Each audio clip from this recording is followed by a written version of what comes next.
guys, Assalamualaikum. Welcome back to my YouTube channel Amir Arifin TV. Pada korang yang dah subscribe, dah tengok first video dan second video aku, terima kasih, aku sangat-sangat hargai. Pada korang yang baru jumpa YouTube channel aku, bantu aku dengan klik button like, klik button subscribe dan klik button bell notification supaya korang dapat notification untuk next video aku. Semput aku satu nafas. Boleh kat nikah tak? Gitu. Okay, untuk third video aku ni aku bawa dari sudut pengalaman aku sendiri yang kita orang pernah buka rumah hantu, bisnes rumah hantu di College Matrikulasi Negeri Sembilan. So sebelum aku teruskan, bantu aku dengan klik button subscribe supaya aku dapat first 100 subscribers yang pertama. Okay, thank you guys. Okay, cerita dia memula di sini. Okay, masa tu kita orang SEM 2 di last SEM lah. Last SEM untuk kita habiskan pengajian dekat matrik. Sebab matrik ni 2 SEM je untuk subjek account dan subjek sains ada 2 PDT dan PST. PDT ni program 2 tahun, PST ni program 1 tahun. Untuk program 2 tahun ni adalah 2 tahun lah. Untuk program PST ni program 1 tahun, 1 tahun saja. Tapi aku masuk dalam account punya subjek. So masa SEM 2 tu kita orang ada satu task dalam subjek business untuk runkan satu business. Dan business tu kita orang akan comparekan di antara kuliah pertama sampai kuliah keempat. So satu kuliah tu ada banyak kelas lah. So kita kumpulkan siapa profit yang paling banyak business tu adalah juara untuk hari keusahawanan tersebut. So masa tu kita bincang nak buka bisnes apa. Ada yang nak buka jual air, ada yang nak buka jual baju bandel, ada yang nak buka jual karipap dan sebagainya. So masa tu kita orang bincang dan kita orang ada dengar satu kuliah tu yang nak buka wayang. So dia pinjam projector daripada kuliah, and then dia tayangkan wayang-wayang Gorilla time tu, Spiderman. So bagi kita orang nice idea lah. Masuk tiket tu RM5 and then tengok wayang. And then disediakan popcorn lah. So kita bincang. Ada satu lecturer tu yang bagi tahu, why not you all buka rumah hantu dekat sini. So masa tu kita orang macam, ish, nice juga idea tu kan. Sebab benda tu adalah benda yang rare dekat KMNS. So kita orang macam okey lah, buka lah. Dan setiap kelas kita orang tu ada 19 orang sahaja, 5 orang lelaki dan 14 orang perempuan. So lelaki diberi task untuk cuci tandas tandas guru lelaki dan lecturer perempuan. Lecturer lelaki dan lecturer perempuan lah.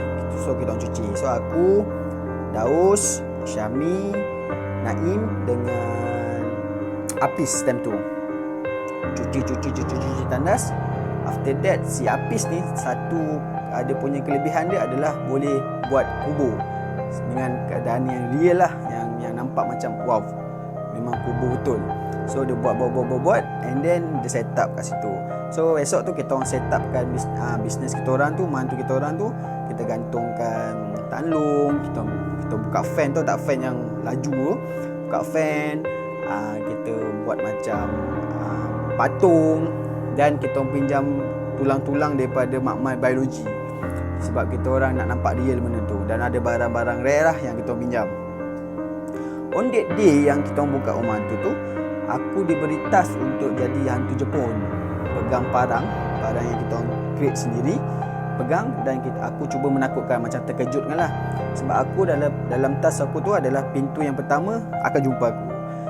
So bila student masuk, aku macam terkejut lah. So ada yang terkejut dan ada yang lari, dan diorang kena rintas kubur yang kita orang buat tu. Yang aku tak tahannya, bila customer student yang second masuk, dia tengah minum air. After that aku terkejutkan dia. Dia macam, dia ambil air, so dia lumur kat muka aku. Aku macam, oh shit, habis makeup aku. So dia lari, aku tak sempat lah nak cam siapa dia. So aku cakap dekat bahagian admin depan registration tu, jangan bawa minuman, jangan bawa makanan, sebab makeup aku dah hancur tu. So terpaksa kita orang tutup operation tu sepanjang 10 minit untuk set up balik muka aku. On that second day yang kita orang buka bisnes tu, kita orang masa tu kita orang runkan operation sampai ke Zuhur time tu. Masa azan Zuhur pun kita orang tak stopkan kita orang punya bisnes sebab kita orang terlepas student masuk kat situ. So masa kita orang habisnya azan tu, kita orang kata stop, and then one of my team, my classmate lah, perempuan nama dia Hanis. Dia duduk situ. Bila semua dah keluar, kita orang check nama-nama seorang-seorang. So 18 orang. Kita check Anis ada kat dalam. So kita panggil lah, Nis, Anis, Anis. Dia diam. Anis. Lepas tu rupanya dia kat tandas perempuan. And then kita kata, Nis, jom Nis, dah azan dah ni. Kita makan dulu. After that kita solat. And then kita run balik kita punya business lah. So Anis pandang. So aku cakap lah, Nis jom lah, nak makan ni, janganlah lambat-lambatkan masa. Pandang aku pergi. Dia kata, Nis jom lah, jangan kacau aku boleh. Dia cakap tu, ini rumah aku. Aku cakap. So member aku macam, Nis, ni tak main-main tau. Sebab Anis ni suka melawak. Dia macam pandang lagi, kau siapa? Dia tanya kat member aku. So aku panggil member aku yang lain, yang lelaki lain. Sebab yang aku cari tu 3 orang. Yang aku cari Anis tu 3 orang ni. Aku panggil lagi 2 orang. Aku kata, babe, sini jap, aku rasa ada something wrong dengan Anis ni. So 2 orang datang. Nis, jom lah, kau siapa? So kita orang tarik dia dengan tarik berlapik lah. Tarik dia keluar. After that kita orang tanya dia, Nis, kau okey tak? Kita orang tanya dia. Pandang dengan mata yang agak menakutkan. Pandang macam ni. Kau siapa? Dia tanya. So aku cakap lah, aku member kau. Kau siapa? Aku tanya dia balik. Dia diam. Kau okey tak? Aku okey. Lepas tu aku cakap lah, kalau kau okey, kau cuba cakap nama aku siapa? So saya cakap, dia diam. Dia diam. After that, member aku seorang tanya lah. Dia tanya, kau siapa? Aku Anis, dia cakap. Okey, teka aku nama aku siapa? Kau Syami, dia kata. Aku tanyalah, aku? Kau Amir. Okey, kalau kau okey lah Anis, kau minum air ni. Sebab member aku, si Syami tu, dia buka satu air, and then air tu penuh lah. Dia baca surah kursi, dia baca 3 kul, and then dia tiup, and then dia suruh Anis tu minum. So Anis tu tak nak. Maksudnya dia pandang botol macam tu, dia pandang, Nis, tolong minum. Kita orang cakap lah, tolong minum. So dia ambil, dia kata macam ni, kenapa aku rasa air ni panas? Tapi suara dia ganas gila, garau, kasar. Sebab suara Anis ni adalah perempuan, lembut. So kita orang kata, tolong minum air ni kalau kau okey. So dia kata, tak nak. Kita buka kan, kalau kau okey, kau tak kena rasuk, tolong minum air ni. So dia pun minum. Bila dia minum guys, dia rasa macam panas. So kita orang tanya, Nis, kau okey tak? Aku okey. Lepas tu selang 5 minit lepas tu, suara dia dah lembut balik. Dia cakap kat kita orang, tolonglah. Lepas tu kita kata, tolong apa? Aku nak masuk dalam balik, tu rumah aku. Meremang rumah aku. Nampak? Meremang rumah aku cerita benda ni. Tolonglah, tu rumah aku balik. Tu rumah aku nak balik. Kita kata, tak payah. Ini bukan rumah kau, ni tandas. Tak ada, selipar aku tertinggal dalam. Padahal dia tengah pakai selipar dia bagi alasan. So kita kata, okey, macam ni lah, aku pergi ambil selipar kau. So aku pergi ambil selipar dia, buat macam ambil, dan aku letak kat depan mata dia. Selipar yang dia pakai tu, aku letak macam tu. So dia kata, tak nak, aku tak nak balik, aku nak pergi rumah aku. Itu macam tak sedar hati lah.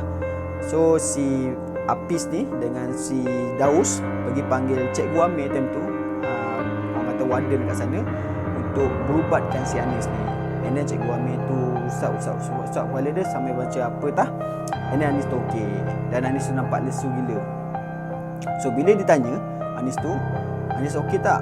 Kenapa jadi macam ni? Lepas tu dia kata dia dalam keadaan period time tu. Dan some of student yang masuk sebagai pelanggan kita orang tu, sebagai kita orang punya customer, ada buatkan dia rasa sakit hati, dan mulut si customer tu celupar. So sebab masa tu kita orang ada 19 orang, 2 orang jaga bahagian registration dan 17 orang di bahagian dalam. So bila kita orang habisnya kita orang punya bisnes rumah hantu tu, kita orang ada tanya customer-customer kita orang apa feedback dia. Dan dia tanya, berapa ramai hantu dalam tu? Dia tanya.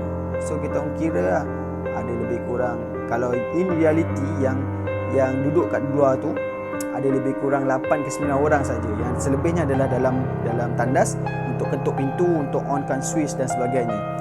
Dan some of customer tak cakap, kenapa aku nampak macam ada 15 atau 16 orang dalam tu. So kita orang macam, ush, serius lah. Guys, berembang rumah aku. Okay, so dia cakap, kenapa aku nampak yang diri atas sinki tu ada 2 orang. Sebab dia atas sinki tu memang ada seorang berpakaian macam baju putih, koyak-koyak, ada sirap sikit kita orang buat, dan muka memang capuk-capuk, pegang baby. Dan customer kita orang nampak ada satu lagi belah kanan pegang baby. Lalu pandang dia dengan mata yang merah. So dia rasa macam kita orang punya makeup tu macam wow lah, sebab nampak real. So kita orang kata tak babe, kita orang punya ahli untuk nampak reality tu 7 ke 8 orang macam tu. Dan dia cakap, habis tu yang pelakon extra tu siapa? Dia cakap macam tu. So kita kata macam, ish, tak mungkin lah, sebab kita 7-8 orang lah. Dan tandas yang kedua tu, dia cakap, okey, masa merangkak tu, ada tak korang sorokkan muka-muka korang dekat situ?